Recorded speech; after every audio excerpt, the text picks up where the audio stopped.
Well, the UFL is kicking off its new season this weekend, and the St. Louis Battlehawks take on the Houston Roughnecks tonight at 8 p.m.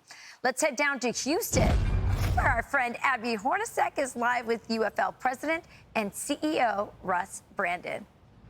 Hey, Abby. Good morning to you, Rachel. Yeah, Russ here was nice enough to come and join me. It's a busy day, of course. UFL is kicking off later today, 8 p.m. Eastern time, but we have a fun game to look ahead to. But Russ, I want to talk to you more about just kind of the last few years. We started off with the USFL and the XFL, and then now the last 2 years have been the merger. So what have you learned from the last several years that you want to carry in to keep this league going? Great football. That's number one. Dynamic football. We've been very fortunate. To your point, Legacy XFL, Legacy USFL, this is the fourth consecutive year of spring football. But we're only 14 months old as the UFL. So when we were together last year, we were 2 months old. Now we're 14 months old. And just to see the evolution of how this game is evolved with our group, we have a brand new headquarters up in Arlington, which is incredible for our athletes.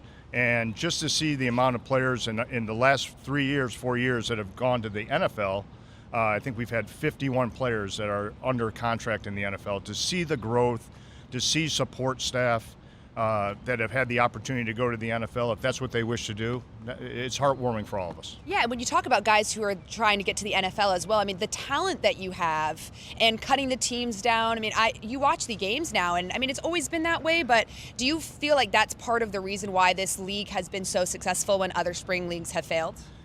When you look at it, Daryl Johnston, who oversees our football operation, and I talk about it all the time, just the level of athlete that we have in this league. We had 400 players that are rostered right now, down from 512 that were here just 2 weeks ago. And the talent's incredible.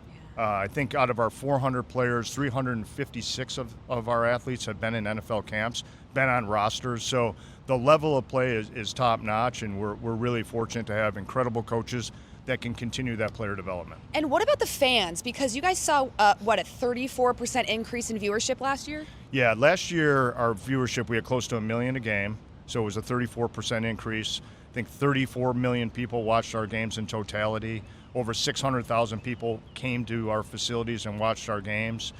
We've seen great growth in social media. I think 280 million social views of the UFL, so it continues to grow. And we're fortunate we have an incredible staff around us. We have incredible ownership. When you look at our Danny Garcia, who's an absolute powerhouse, sports, entertainment, and brand and marketing, and Dwayne Johnson, obviously, he needs no introduction. But you know, Jerry Cardinal at Redbird Capital is amazing. He's a pioneer in sports, and of course Fox. Yes.